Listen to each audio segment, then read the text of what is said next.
ఇక్కడ 42 వచనాల వరకు, 36 నుంచి 42 వచనాల వరకు ఎవరన్నా చదివి సహాయం చేయండి. మీరు శిలువ వేసిన ఈ యేసుని దేవుడు ప్రభువుగాను క్రీస్తుగాను నియమించాడు. ఇది ఇశ్రాయేలు వంశమంతులు రూఢిగా తెలుసుకొనవలనని చెప్పారు. వారు ఈ మాట విని హృదయములలో నడుచుకొని, సహోదరులారా, మేమేమి చేద్దామని పేతురును కడమ అపోస్తులను అడగగా, పేతురు, మీరు మారు మనసు పొంది పాప క్షమాపణ నిమిత్తము ప్రతివాడు యేసుక్రీస్తు నామమున బాప్తిస్మము పొందుడు, అప్పుడు మీరు పరిశుద్ధాత్మ అను వరము పొందుతారు. ఈ వాగ్దానము మీకును మీ పిల్లలకును దూరస్తులందరికీ, అనగా ప్రభువైన మన దేవుడు తన యొద్దకు పిలిచిన వారందరికీ చెందునని వారితో చెప్పారు. ఇంకను అనేక విధములైన మాటలతో సాక్ష్యం ఇచ్చి, మీరు మూర్ఖులకు ఈ తరము వారికి వేరే రక్షణ పొందుడని వారిని హెచ్చరించను.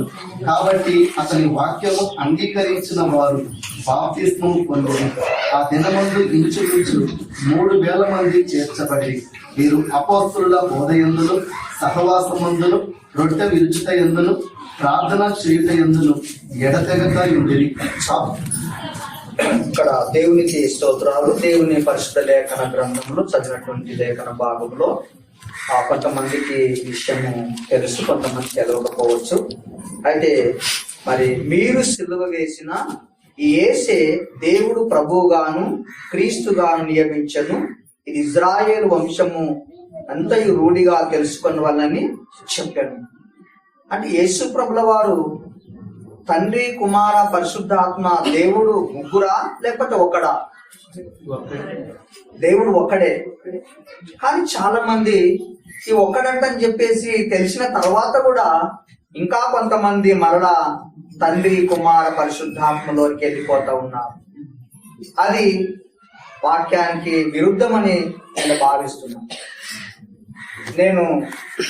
నేను తీసుకున్న ఆ రీతిగా నమ్మినా, ఆ రీతిగా తీసుకున్న, ఆ రీతిగా బోధిస్తున్నా, ఆ రీతిగా నడుచుకుంటున్నా. నాకు తెలిసిన సేవకులు ఇద్దరు అటాచ్ అయిపోయారు. మంచి మహానుభావులు, నాకంటే అనుభవస్తులు ఈ మోయినాబాద్ మండల్లో. అది నాకు చాలా బాధాకరమైనటువంటి ఆశీర్వాదము. ఏ రీతిగా పలుకుతున్నాం, మనం ఏ రీతిగా బాప్తిసం తీసుకున్నాం, మనం ఏ రీతిగా బోధ వింటున్నాం, ఆ బోధలో నిలిచి ఉన్నామా లేదా, ఆ బోధలో మనము నిలిచి ఉన్నామా లేదా అనేది మరి ఆలోచన చేయాలి. అయితే దేవుని మహాకృపను బట్టి నేను ఏ బోధన అయితే విన్నానో ఆ బోధ నా హృదయంలో ఉంది. నేను ఎట్లయితే తీసుకున్నానో అట్లనే నేను ఇస్తున్నాను, అట్లా పట్టిస్తున్నాను. కాబట్టి ఇక్కడ దేవుని గ్రంథంలో గమనించిన మాట అక్కడ చూడండి, వారు ఈ మాట విని హృదయంలో నొచ్చుకొని, సహోదరులారా, మేమేమి చేతుమని పేతురును కడమ అపోస్తులను అడుగగా, పేతురు, మీరు మారు మనసు పొంది పాప క్షమాపణ నిమిత్తము ప్రతి వాడును యేసు క్రీస్తు నామమున బాప్తిస్మము పొందుడి. యేసు క్రీస్తు నామములోనే ఏ నామమున రక్షణ లేదు. ఈ నామము అన్ని నామాల కంటే పై నామం ప్రభువైన యేసు క్రీస్తు నామం. అది నాకు ఇష్టమైన మాట, అది నాకు ఇష్టమైన వజ్రం, అది నాకు ఇష్టమైన బాణం, అది నాకు ఇష్టమైన వాడుక. నాకు తెలిసిన సేవకులు చాలా మంది సత్యంలో ఉన్నామని అంటున్నారు, కానీ అసత్యంలో నడుస్తా ఉన్నటువంటి వారు చాలా మంది కోకలోలుగా తయారైతా ఉన్నారు. ఈ చిన్న సంఘాన్ని చూసి దేవుడు, మన సంఘాన్ని బట్టి దేవుడు మహిమపరచబడుతున్నాడు, దేవుడు ఆనందిస్తున్నాడు, దేవుడు సంతోషిస్తున్నాడు. దేవునికి స్తోత్రం. కాబట్టి ఇక్కడ చివరి మాట, ఒక మాట ఏంటంటే అక్కడ చూడండి, అయితే 39వ వచనంలో, ఈ వాగ్దానము మీకును మీ పిల్లలకు అందరికీ అనగా ప్రభు అయిన మన దేవుడు తన యొద్దకు పిలిచిన వారికి అందరికీ చెందునని వారితో చెప్పెను. ఇంకా అనేక విధములైన మాటలతో సాక్ష్యం ఇచ్చి, మీరు మూర్ఖులకు ఈ తరము వారికి వేరే రక్షణ పొందుడని చెప్పాడు. ఈ మూర్ఖులకు తరము వారికి వేరే అంటే లోకంలో నుంచి కంప్లీట్ గా వేరే బయటికి రావాలి. ఇంకా వచ్చినామని అంటున్నారు కానీ మరలా కొంతమంది ఏం చేస్తున్నారంటే మరలా లోకాశలోనికి, శరీరాశ, నేత్రాశ, జీవపు డబ్బులోనికి వెళ్ళిపోతూ ఉన్నారు. అందుకని వారి కుటుంబాలలో సమాధానము కరువైతుంది, ఆశీర్వాదము కరువైతుంది, దీవెన కరువైతుంది, ఆత్మీయత మంట ఆరిపోతుంది, డ్యూటీలు ఆరిపోతున్నాయి. ఇంతవరకు దైవజనం చెప్పిన మాట, మనం ఏమై ఉన్నాం? లోకానికి వెలుగై ఉన్నాం. యోహాను మండుతున్న వ్యక్తి అయి ఉన్నాడు. యోహాను ఆయన మండుతున్న దీపమై ఉన్నాడు. ఈనాడు చాలా సంఘాలలో గాని కుటుంబంలో గాని చాలా మంది సల్లాన స్థితిలో ఉన్నారు, కనిపిస్తూ ఉన్నారు. కానీ దేవునికి బాధనే. మనము దేవుని సంతోషపెట్టాలి గాని మనుషులను సంతోషపెట్టే వారిగా ఉండకూడదనేటటువంటి మాట దేవుని గ్రంథంలో మరి మనము చూస్తున్నాం. కాబట్టి ఇంకొక మాట మనం గమనించి చూడండి. అయితే అంటే ఈ లోకంలో నుంచి వేరైనాము కాబట్టి వేరుగానే ఉండాలి, ప్రత్యేకమైన జనాంగం వల్లనే ఉండాలి. మన మాట ప్రత్యేకత, మన చూపు ప్రత్యేకత, మన ప్రవర్తన ప్రత్యేకత, అంతా కూడా ప్రత్యేకతనే ఉండాలి.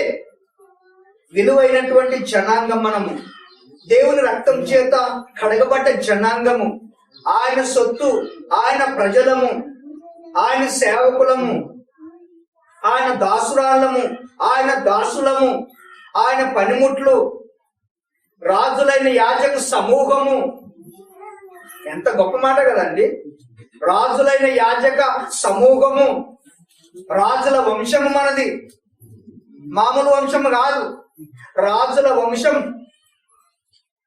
ఎంత గొప్ప మాట కదా, చాలా గొప్ప మాట. ఇంకా మనం గమనిద్దాం చూడండి, 41 వచ్చింది. కాబట్టి అతని వాక్యం అంగీకరించిన వారు బాప్తిసం పొందిరి. ఆ దినమున ఇంచుమించు 3000 మంది చేర్చబడ్డారు సంఘంలో. ఆ చేర్చబడ్డటువంటి వారు ఎలా ఉన్నారంటే, వీరు అపోస్తుల బోధ యందును, సహవాసమందును, రొట్టె విడుచుట యందును, ప్రార్థన చేయట యందును ఎడతేక ఉన్నారు. ఎడతేక. అక్కడ 4 మెట్లు మనం చూస్తున్నాం. అపోస్తుల బోధ యందు, సహవాసమందు, రొట్టె విడుచుట యందు, ప్రార్థన చేయట యందు. ఈ 4 మెట్లు అంటే రక్షణ పొందినటువంటి వారు, ఆది దేవుని పిల్లలు, ఆది క్రైస్తవులు, వాళ్ళు ఎలా ఉన్నారంటే అపోస్తుల బోధలు కరెక్ట్ గా ఉన్నారు. బోధ కూడా మరి సహవాసమందు కరెక్ట్ గా ఉన్నారు. ఇలా నాడు సహవాసంలో ఉపవాస ప్రార్థన ఉందంటే ఎంతమంది వస్తున్నారు? ఆల్రెడీ ప్రార్థన ఉందంటే ఎంతమంది వస్తున్నారు? సంఘంలో నా బాధ్యత ఏంది?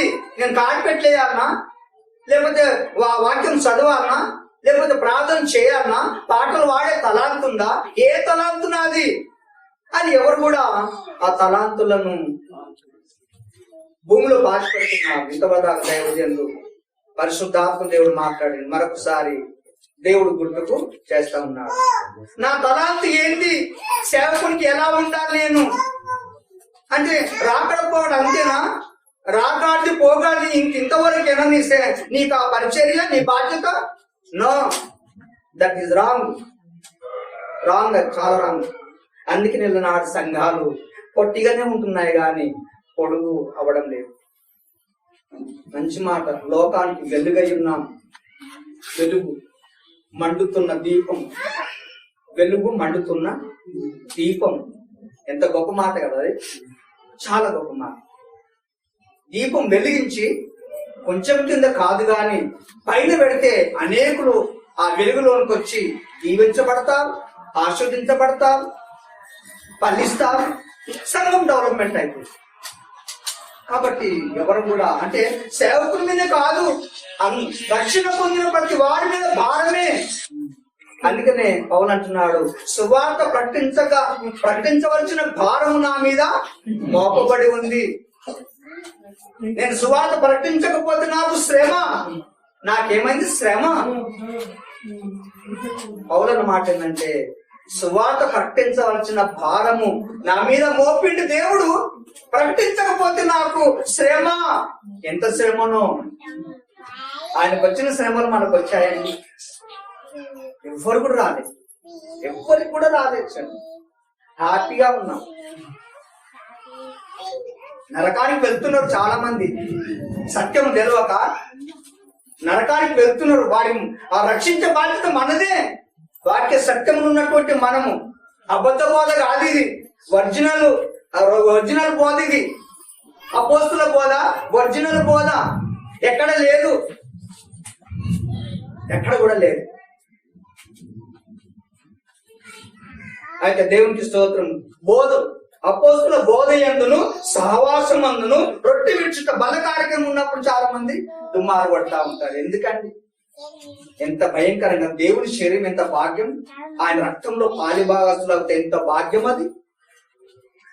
ఆ రోజే నీకు ఆ రోజే పని ఉంది. అందుకని బలారాధనలో పాలు పంపులు పొందలేకపోయాడు. సాతానుడు గర్జన సింహం వలె వేచి ఉన్నాడు. ఎవరి మృంగాలనా? ఏర్పరచబడ్డ వాడిని సైతం మొదలుకొని మృంగాలని వాడున్నాడు. అయితే మనం చిన్న అవకాశం ఇస్తే వాడి గప్పకును మింగడానికి రెడీగా. కాబట్టి చాలా జాగ్రత్తగా మన ఆత్మ నేత్రములు తెరిచి, హృదయం తెరిచి ఆయన మీద ఆనుకొని సాతాను కుతంత్రాలను మనం గుర్తుపట్టాలి. ఎప్పుడు గుర్తుపడతాము? వాక్యం మన హృదయంలో ఉన్నప్పుడు, మనం ఆయన మీద ఆనుకున్నప్పుడు, మనం ఆయన మార్గంలో కరెక్ట్ గా నిలబడ్డప్పుడు, ఆత్మచేత నింపబడ్డప్పుడు, అప్పుడు వారి కుతంత్రాలను మనం గుర్తుపడతాం. లేకపోతే గుర్తుపట్టలేదు. అయితే మనం అపోస్తుల బోధ యందు, సహవాసమందు, రొట్టె విరుచుట యందు, ప్రార్థన చేటి యందు. ప్రార్థన అనగానే చాలా మందికి కొనుకుపాటు వస్తా ఉంటుంది కదా, కొనుకుపాటు వస్తా ఉంటుంది. అందుకని ఏర్పరచబడ్డ వారిని సైతం మొదలుకొని ఎవరైనా, వాళ్ళు సేవకులు కానివ్వండి, సంఘ సభ్యులు కానివ్వండి, సేవకురాలు కానివ్వండి, వారికి వాళ్ళే కావాలి. సాతానుకు బలహీనలు కావాలన్నా? బలహీనలు అవసరం లేదు. ఎత్తైన వారి సైన్యమేది. బలవంతులు కావాలి. బలవంతులు కావాలి. బలవంతులు ఆ బలవంతుల కోసమే వాడు వేచి ఉన్నాడు. వానికంటే మనం షార్ప్గా ఉండాలి. వానికంటే మనం షార్ప్గా ఉండాలని ఈ ఎంతకాల దినములో, చివరి కాలములో దేవుడు ఇస్తున్నటువంటి మాట, ప్రణాళిక, ఒక విధానము దేవుడు మనకు ఇస్తాం. అయితే యేసుక్రీస్తు మన హెబ్రీ గ్రంథము చూస్తే 8వ అధ్యాయము ఆ మాట చూడండి. హెబ్రీ గ్రంథము అదే నిన్న నేడు 11వ అధ్యాయం. యేసుక్రీస్తు నిన్న నేడు ఒకటే రీతిగా ఉన్నాడు. అవును, యుగములు ఒకటే రీతిగా ఉన్నాడు. యేసుక్రీస్తు నిన్న నేడు ఒకటే రీతిగా ఆయన ఉన్నాడు. మార్పు లేనటువంటి వాడు. కానీ మన లోపల మార్పు చెందుతా ఉన్నాము. మార్పు అంటే శరీర సంబంధమైన అలవాట్లకు లోనయ్యి మార్పు. శ్రమలు వచ్చినప్పుడు ఒక రకంగా, ఆనందం వచ్చినప్పుడు ఒక రకంగా మనము ఉంటున్నామేమో. కానీ యేసుక్రీస్తు మాత్రము ఆయన ఏకదేవుడైనటువంటి ఆయన, ప్రభు అయిన యేసుక్రీస్తు దేవుడు ఆయన నిన్న నేడు ఎప్పుడు కూడా ఒకటే రీతిగా ఆయన ఉన్నాడు. మార్పు లేనటువంటి వాడుగా ఉన్నాడు. మార్పు ఆయనలో లేదు. మార్పు మనలో కనబడుతూ ఉంది. కాబట్టి ఈ చివరి కాలం ఉన్నటువంటి మనము, రక్షణ పొందినటువంటి మనము విశ్వాసం కాపాడుకోవాలి, భక్తిని కాపాడుకోవాలి, సాక్ష్యం కాపాడుకోవాలి, సేవకుడితో కలిసి సువార్త దండయాత్ర చేయాలి, సహకరించాలి. నాకెందుకులే అని చెప్పేసి ఆ రీతిగా ఉండడము సమంజసం ఏమాత్రం కూడా కాదు. రక్షణ పడ్డామంటే ఎన్ని ఆత్మలు ఎవరికైనా సువార్త అందించావా? మీ బంధువులకు కానీ చాలా మంది ఉన్నారు, మన స్నేహితులు ఉన్నారు, మన బంధువులు ఉన్నారు, నశించిపోతున్న ఆత్మలు ఎన్నో.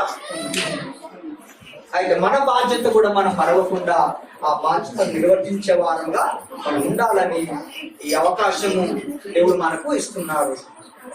అయితే కాబట్టి నిజంగా మరి అపోస్తుల బోధ యందు రక్షణ పొందినటువంటి మనము ఆ బోధ ఎందును, సహవాసం అందు, రొట్టె విచ్చట ఎందును, ప్రార్థన చేయటి ఎందును మనం కరెక్ట్ గా ఉండి నశిస్తున్నటువంటి ఆత్మలను మందిరంలో నడిపించుకొని మనము కాపాడబడుతూ వారిని కాపాడుకుంటూ ముందుకు సాగుదాము. అట్టి కృప దేవుడు మనకు అనుగ్రహించినగా. ఇంకా మారు మనసు లేనటువంటి వారు మారు మనసు పొందాలి, పాప క్షమాపణ పొందాలి. ప్రభైన యేసుక్రీస్తు నామములోనే, తండ్రి కుమార పరిశుద్ధాత్మ నామము కాదు గాని ప్రభు అయిన యేసుక్రీస్తు నామములోనే ముద్ర వేసుకుంటూ మరి దేవుని రాకడ సిద్ధపడమంటే కృప దేవుడు మనకు అనుగ్రహించుగాక. ఈ అవకాశం ఇచ్చిన పెద్దలకు వందనాలు. Thank you.